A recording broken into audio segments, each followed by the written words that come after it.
Qu'il aille se faire enculer par des malades. On paye tout, mais on n'a pas de thunes.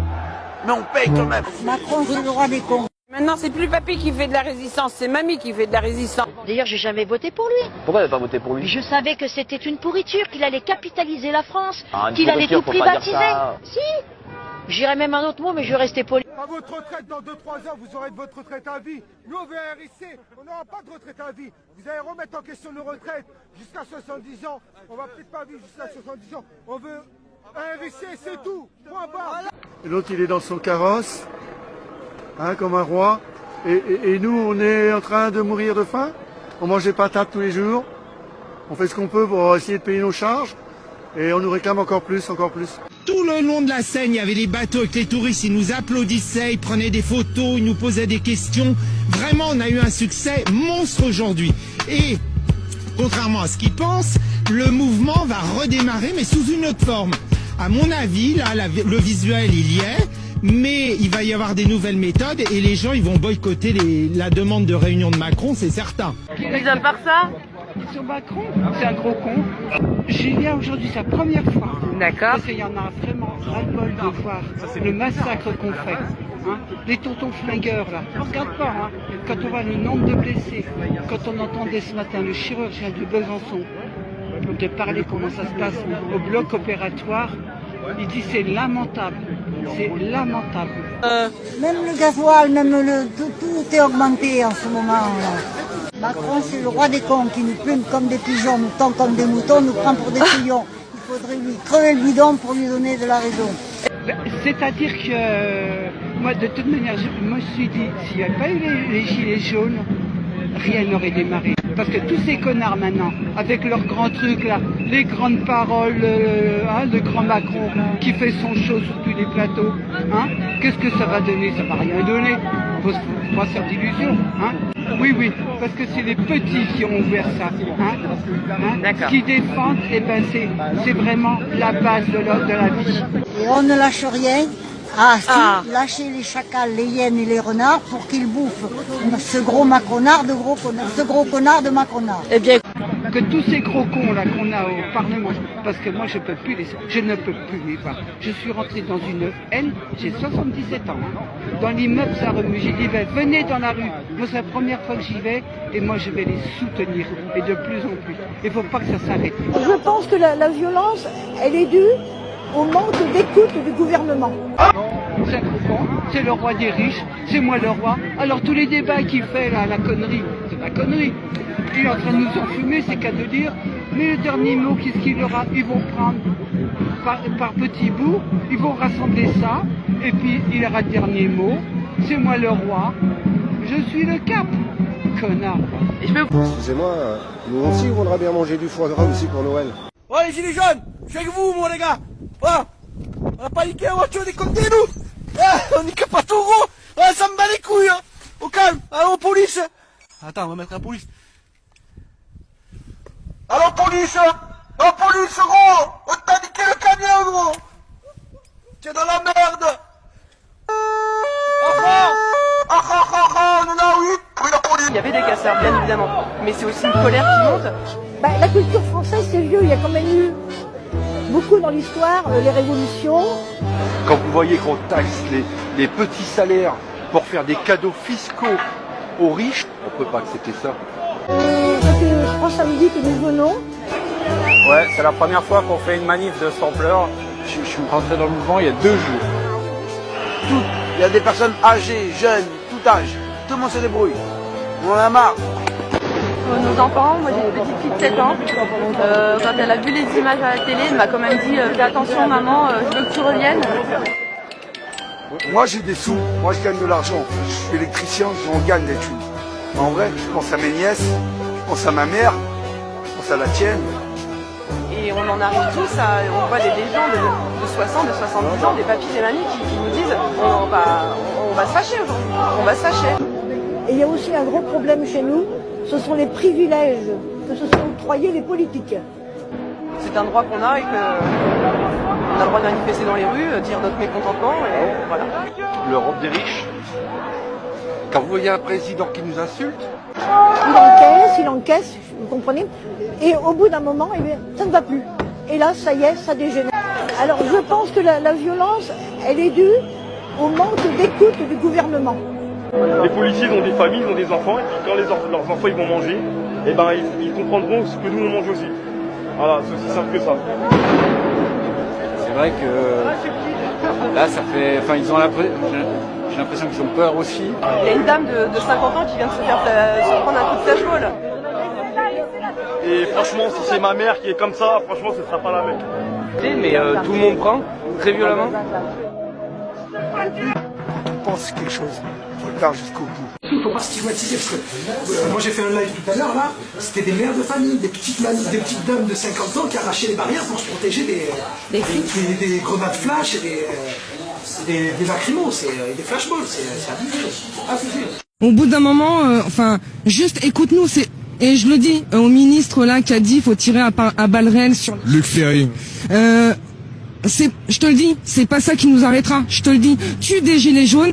Là, je te le dis, le peuple va se réveiller. Mettez-vous de l'autre côté, parce qu'on va gagner. On va gagner cette guerre. Vous allez le regretter. Est-ce que la violence est nécessaire face à l'injustice? Alors moi je distingue la violence de la force. Je pense que la force est nécessaire contre un État violent qui nous dépossède de toute notre dignité, de nos biens et qui nous corrompt à la haute finance internationale. Et c'est vrai qu'une révolution sans les femmes, c'est pas une révolution. Et là on arrive vers la révolution, je suis désolé. En 2 minutes, vous pourrez nous dire pourquoi, qu'est-ce qui vous motive à sortir? Vous pourrez être tranquille chez vous. Pourquoi vous êtes là?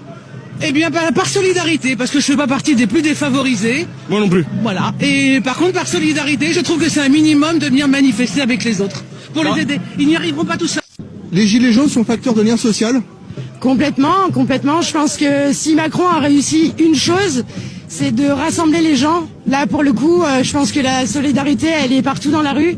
Et je pense que c'est ce qui dérange, que les Français se retrouvent unis et se battent pour les mêmes valeurs. On a culpabilisé les Français pendant des décennies et des décennies en leur faisant honte d'être Français. Et aujourd'hui, on est de nouveau fiers d'être Français. Juste avant, en fait, dans une rue parallèle, on avait nos drapeaux et il y a une dame qui nous a interpellés parce que on était fiers de porter nos drapeaux. Et elle nous demandait de nous justifier, donc on lui a dit, mais certes, la France n'a pas été parfaite, elle a colonisé tout un tas de pays, mais on est français, on défend les valeurs de la France qui sont liberté, égalité, fraternité, et ça on ne l'oublie pas. Bonjour. On est passé de la dictature du prolétariat à la dictature des minorités, qu'en pensez-vous? Avec les pourritures de Lévy, d'Apathie, enfin tous ces journalistes... Toujours les mêmes.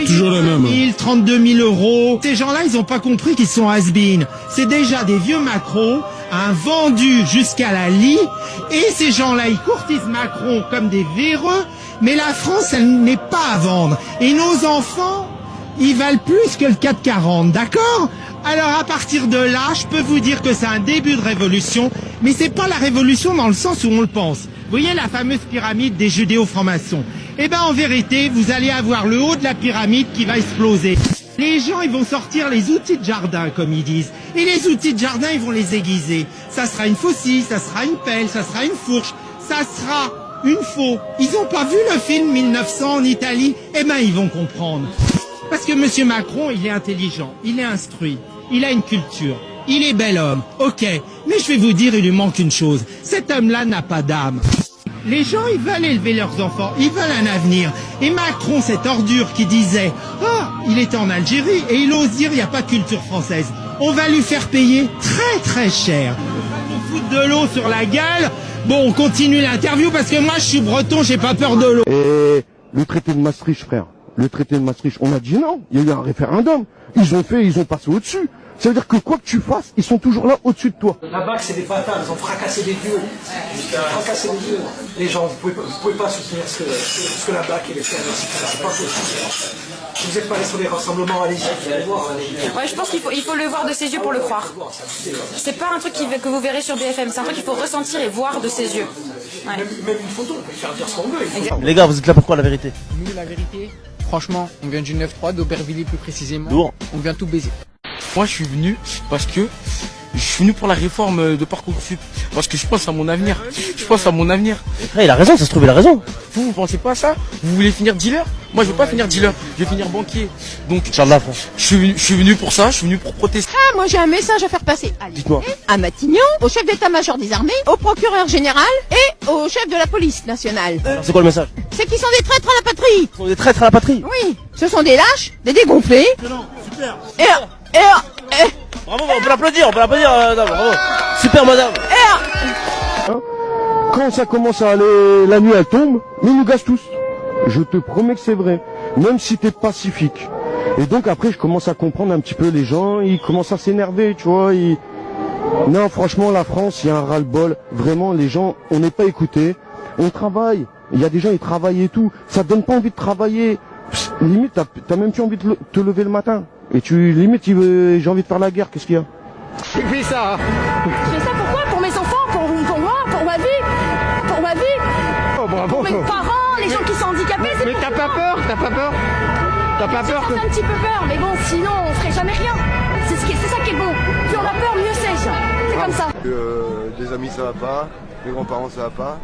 Moi ça va. Moi aussi je suis là pour le RIC, pour la démocratie, pour changer les choses au niveau de nos députés, les sénateurs qui servent à rien. Moi c'est tout ce système que je veux abolir parce que je pense que nos représentants, on n'y croit plus parce qu'ils ne représentent plus. La machine des partis a fait que c'est pas démocratique, c'est pas le peuple qui parle. Quoi. Et des papis-mamies balancer des pavés sur les flics. Je me suis dit, alors là, tout est possible. Hein. C'est ça. On est tous des black blocs. C'est des chefs, c'est des patrons, c'est eux qui gèrent. C'est eux qui défendent les gens. Ouais. J'ai halluciné, je pensais pas voir ça. J'étais contre les black blocs, mais c'est abusé. Ils arrachent les barrières pour protéger les gens. Voilà. Ils sont en première ligne. Exactement. Quand on voit nos élites, tous comme ils sont, il suffit de regarder leur salaire, de regarder les avantages qu'ils s'octroient. Et qu'est-ce que l'on voit à côté? Une classe ouvrière qui est en déperdition complète, des salaires qui n'augmentent pas. Pire encore, aujourd'hui on vole les retraités. J'appelle ça du... On lâchera pas. On a fait tous les actes. On est monté sur l'Arc de Triomphe. Sur la vie de ma mère, je laisse tape à moi. Ah, gros, gauche avec le refrain. Elle n'a pas compris mon enculé, j'ai avec le refrain. Mais là, place de la République. Boum, moi, tic-tic, comme 3 à 93, boum, boum. La fissure d'hôtel. Les black blocs, c'est des bons gars. Ils défendent le peuple. Sérieux. Il y a une population de désinformation qui est J'en étais conscient, mais là,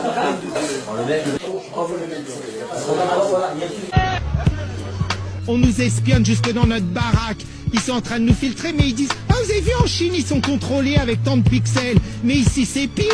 C'est pas Poutine, le dictateur. Ici, la dictature, c'est une autre forme. Sinon, la finance, c'est le vrai fascisme. Le fascisme de la finance. Mais monsieur, c'est ça, c'est pas Marine Le Pen. C'est pas Dupont-Aignan. Mais qu'ils arrêtent. Il y a plus de droite, plus de gauche. Mélenchon, il peut se torcher le cul, excusez-moi. Parce que Mélenchon, c'est un leurre. C'est un copain de Macron. C'est la même famille. C'est la judéo-franc-maçon. On fait que payer, vous le comprenez pas. C'est aberrant de voir toutes ces augmentations, le gasoil qui augmente, le carburant en général, 30% en moins d'un an, c'est honteux, c'est scandaleux. On parle pas que du carburant, arrêtons de parler que du carburant, c'est toutes les taxes, tout. On en a marre des taxes, on en a marre d'être une vache, voyez, la vache, c'est moi. Avec toutes les taxes que l'on a, la vie est chère. Et je fais partie de ceux qu'on taxe sans arrêt, Mais on se croit où dans ce pays? Mais qu'ils sachent bien que les Français, ils ont une âme, ils aiment leur pays, et ils se battront jusqu'à la mort. Et je peux vous dire qu'au mois de mai, si Macron n'a pas dégagé, il peut être certain que l'Europe c'est fini, et il sera pas président de l'Europe. Parce que son but, c'était pas d'être président de la France, c'était d'être le plus jeune président, le premier de l'Europe des 27. Eh bien là, il va se faire foutre. Je pense que ceux qui avaient manifesté et pris la Bastille n'avaient pas l'autorisation non plus. À un moment, quand le peuple est en colère, il a besoin d'être écouté, il a besoin d'être reçu de cette façon-là et non pas diabolisé et stigmatisé sans arrêt. Je ne suis ni d'extrême droite, je ne suis pas fasciste, je suis profondément écolo dans tout ce que je fais au quotidien, nous accuser de tous ces maux de la France pour justement nous discréditer, bah alors, bravo quoi. Voilà, c'est ça le résultat. Donc effectivement, les pavés ont sauté. Ça a exprimé cette colère. Moi, je suis venue le 19 novembre. Je devais venir 1 heure et je suis toujours là. Et vous venez tous les jours ici? Ah, moi, j'ai toujours venu tous les jours. Mais là, depuis 2 dimanches, j'ai dit, je prends mon dimanche pour moi pour aller danser. Parce que ça fait du bien d'aller danser, c'est un bon sport. Ça me rebooste pour toute la semaine. Je pense qu'il y a beaucoup d'admiration parce que vu mon âge, ils ne pensaient pas que je tiendrais si longtemps. Moi, je suis prête à rester tous les jours. Hein. Autant j'ai été soumise avec mon mari, là, je défends ma couenne, comme on dit. Hein. Moi, je leur ai promis, je ne lâcherai rien. Moi, je serai ici. Si vous ne mouillez pas là, c'est que je suis malade. Il n'y a que ça qui pourra me faire partir. On était des anonymes, des gens qui ne se connaissaient pas, qui à la limite, quand on faisait nos courses, on s'ignorait totalement. Et là, il s'est créé une ambiance chaleureuse, humaine. Pour moi, ça, c'est la famille. Je trouve ça génial. Les enfants m'appellent tous tonton. Les gens me proposent des meubles. Les gens me proposent, j'avais une fuite sur le toit. On me dit, ben voilà, si t'as besoin d'être sur le toit pour remettre les tuiles, on peut t'aider. Je veux dire, c'est incroyable. C'est génial ce qui se passe. Et ça va pas s'arrêter là. Pas que le 24. Le 24, c'est une journée comme une autre. Pour la plupart d'entre eux, ils n'ont pas les moyens de se payer à manger les autres jours. Donc le fait d'être tous ensemble dans la même galère, ça prouve une solidarité entre nous. J'ai 61 ans aujourd'hui, c'est la première fois que je vois un truc pareil. C'est formidable. Solidarité humaine, le rapprochement humain, la gentillesse des gens, enfin solidarité. Une chose qu'on a plus en France, qui s'appelle la solidarité, des choses que quand tu as de l'argent, ça tu te rends plus compte de ça. Juste être humain, juste dire bonjour, prendre un café avec quelqu'un que tu connais pas, faire un câlin à quelqu'un que tu connais pas. Toi, faire un câlin, c'est con ce que je te dis, mais tu prends des retraités qui sont tout seuls. Vraiment tout seuls.